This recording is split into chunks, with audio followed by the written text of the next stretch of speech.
In this video, I explain my reasons for starting this channel. I talk about my very early experiences of learning how to set up a YouTube channel and the importance of allowing yourself to make mistakes. This is true when you start anything new. I share some ideas about the content I'm planning for future videos.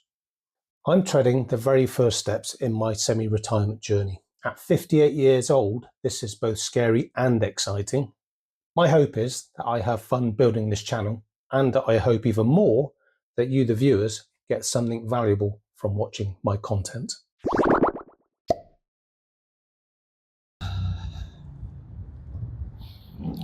So I want us to talk a little bit about why I started this channel.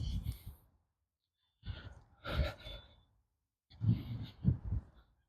think videoing, and in particular editing videos, is something that I've been interested in for many years.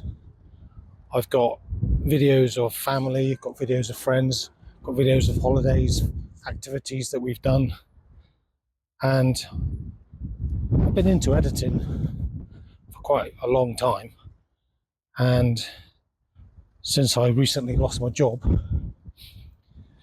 I've been on the lookout for a part-time job, maybe 2 days a week. And my background especially is engineering, and it's actually quite hard to find a job 2 days a week in the engineering sector. Most companies are looking for full-time, and actually I can understand why, because when you're in a technical role, companies that you work for, they need you there full-time.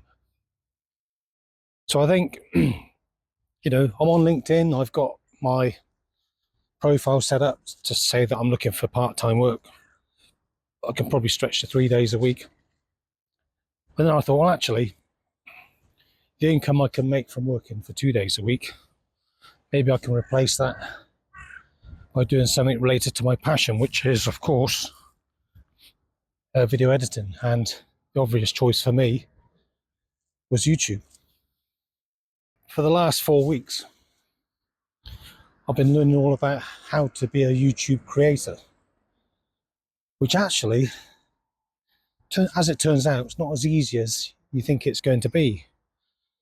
And just setting up the workflow, from the time when you actually record the video all the way through to transferring the video, making sure that you're storing the videos correctly, and editing, making sure that the content you're creating is going to be of interest to somebody. At the moment, my skills are pretty wide-ranging, and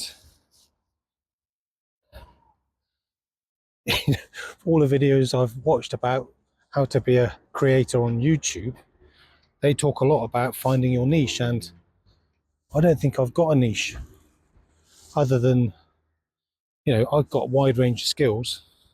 I can do lots of different things. I have done lots of different things. So maybe I'll just share some of the stuff that I've been doing over the last few years.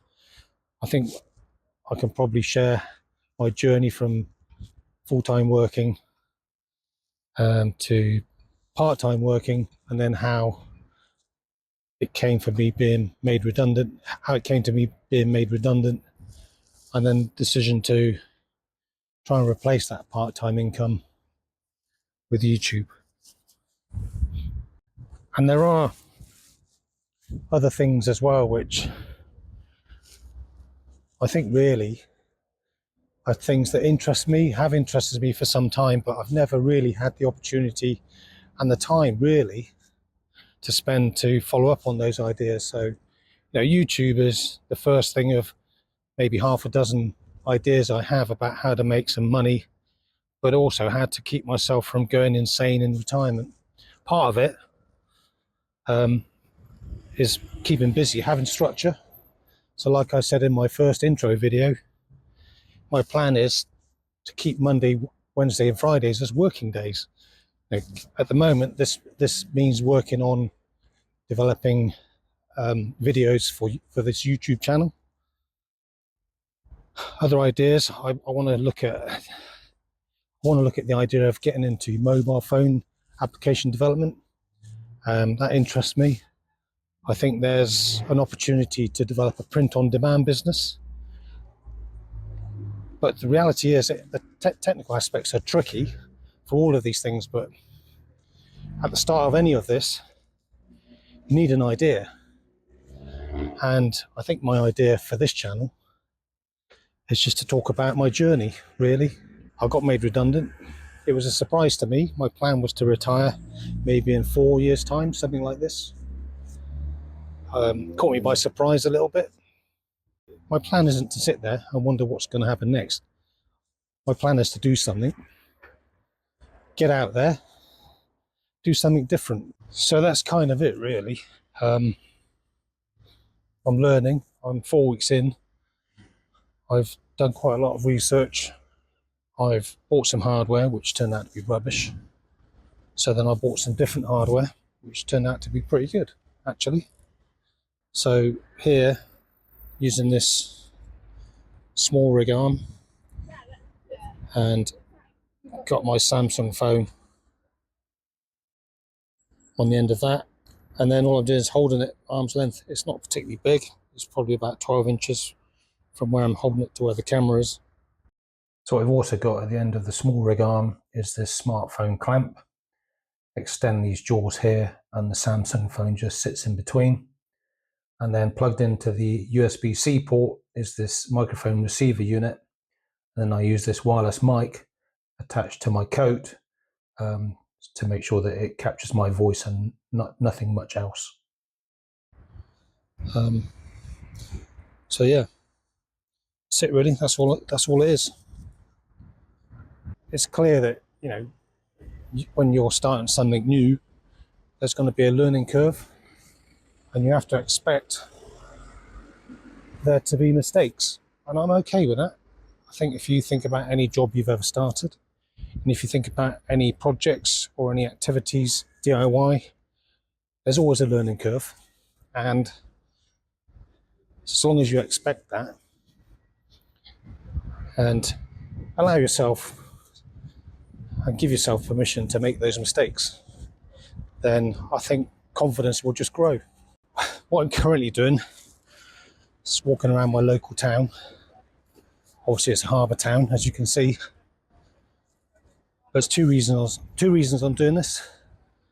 One is to try and get some confidence with recording when there are other people around, but also get some practice at just creating different types of content, so that eventually I can figure out what works for me and what I like to do, because ultimately it's got to be enjoyable, and I have to have fun doing it. If I'm not having fun doing it, then really it's not something I should be doing.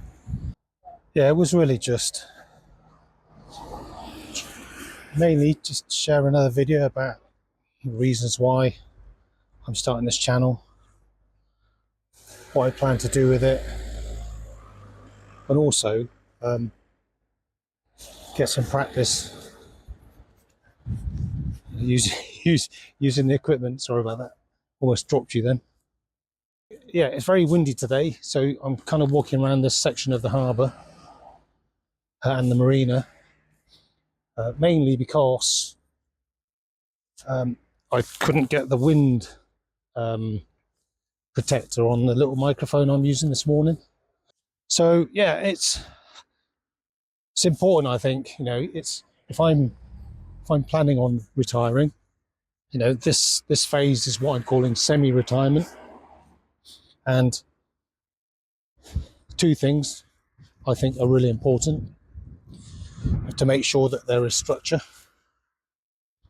maintain some structure to your daily life. And to be fair, when I went part-time, it was like being on holiday for 6 months. You know, in April this year, April 2025, I dropped from 5 days a week to 2 days a week, and it was quite an adjustment that I had to make. And at the same time, I also started to replace that lost income by drawing down on my pension.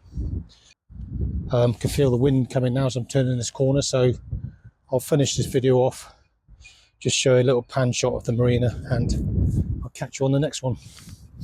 Bye.